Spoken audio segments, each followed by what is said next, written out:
bu birliğimiz sayesinde bugün biz bu Kamilson Networking Festivalını sizinle beraber geçirdik. Hər birinizə uğurlar arz edirəm.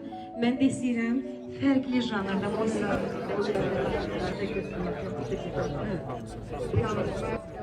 Ve hazırda ise değerli fikirlerini bizimle hem de sizinle bölüşmek için sahneye Smart Ağıllı Ev Sistemleri, Smart Comfort Baku, Smart Mebel şirketlerinin rəhbəri Elmin Sadıqovu dəvət edirik ve onun değerli çıxışını izleyeceğiz. Buyurun.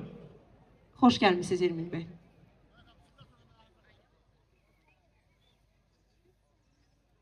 Hər birinizi xoş gördük deyirəm. İlk öncə Kamilson Festivalı hər birimiz üçün dəyərli və faydalı olsun.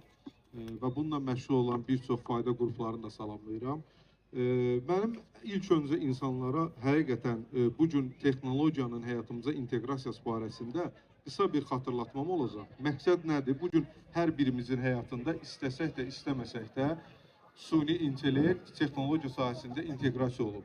Bunu biz istifadə etdiyimiz telefonla biz notarial qaydada hər hansı bir imza ata bilirik, hər hansı bir etibarnamə verə bilirik və digər işləmləri görə bilirik. Yəni bu istəməsək də bizim həyatımızda var. Yəni biz öz həyat tərzimizi dəyişmə iqtidarında olmadığımızı bilirik texnologiya sahəsində. Bu gün dünya bazarına Çin öz sözünü həqiqətən deyib. Bu yaxınlarda Çinin yeni bir layihəsi də oldu. Bu dünya bazarına robotlaşma ilə bağlı çıxdı. Bizim çəkilişlərdə burada qeyd olunacaq.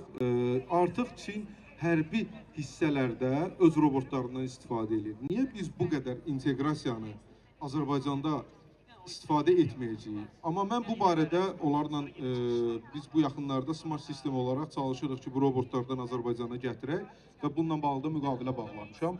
Artıq Çin bu sahədə mənfi və müsbət cəhətləri artıq üstələyib. Müsbət cəhət demək olar ki 90%'dir. Bilirsiniz ki, texnologiya həyatımızda mənfi və müsbət cəhəti nədir? Müsbət cəhəti odur ki, tibb sahəsində misal üçün inteqrasiya olub proqnozların, insan haqqında proqnozların diaqnostikasının təkmilləşdirilməsində. Təhsil sahəsinə təsir eləyib. Təhsil sahəsində nədir? Bugün hər birimizin evlatlarımız internet vasitəsilə dərs keçirlər, fərdiləşdirilmiş dərsləri keçirlər. Bu sahədə inkişaf eləyib. Amma niyə biz ağıllı ev sistemini istehsal edən bir ölkə kimi, yəni Azərbaycan artıq ağıllı ev sistemlərini istehsal edir. Buna nümunə olaraq bir çox dövlət layihələrimiz var. Kobiyan binası, Dost mərkəzi, Şuşa İcra Hakimiyyəti və həqiqətən də dünya memarlarının incisi sayılan Heydər Əliyev mərkəzində belə ağıllı ev sistemləri, yerli istehsal olan işıqlandırma sistemlərində belə bu tətbiq olunub. Biz bunu istifadə etmiriksə özümüz, digərləri niyə istifadə etsin? Çində belə bir yenilik var. Mən sual verirdim ki, Çinin ilk 10-20 ili nə gözləyirsiniz? Yəni Çinlilər bunu həqiqətən sübut edərək deyir ki, 20 ildən sonra bütün dünya Çin olacaq. Öz hərbi hissəsində istifadə etdiyi robotlar var. O, bilmirəm, indi burada kadrlarda gələcək. İnsani keyfiyyətlərə, həqiqətən insani keyfiyyətlərlə olan robotlar istehsal edirlər. Dərisi insan dərisinə 99% oxşuyur, amma suyun olduğunu bilirsiniz. Amma məsələ nədir? Bunun müsbət cəhəti odur ki, biz sənayedən əlavə digər tipdə də robotlaşmanı həyata keçiririk Çin sahəsində. Digər şəxsi istifadə üçün artıq robotlar istehsal edir. Hərbi robotlar istifadə edir. Hərbisində də var. 70 minə yaxın hərbi robotları var Çinin bugün hərbi istifadədə. Hətta onlar onu digər istifadələrdə də var. Mən onunla bağlı videolarım var və onunla bağlı araşdırma da aparmışam. Niyə də bizdə olmasın? İndi yaxın ilin sonuna qədər, demək olar ki, ilin sonuna qədər robotlardan bura gətirilməsini çalışacağım ki, həyata keçirim. Onunla bağlı nümayiş olunacaq. O robotların üstünlükləri nədir?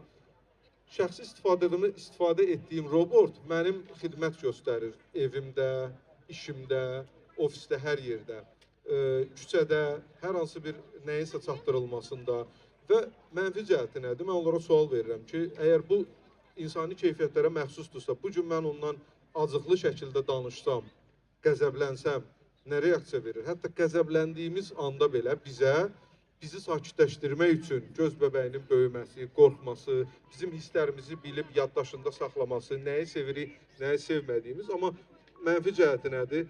Bugün o robotda insani keyfiyyətlə qısqanclıq yaransa bizə necə zərər vura bilər?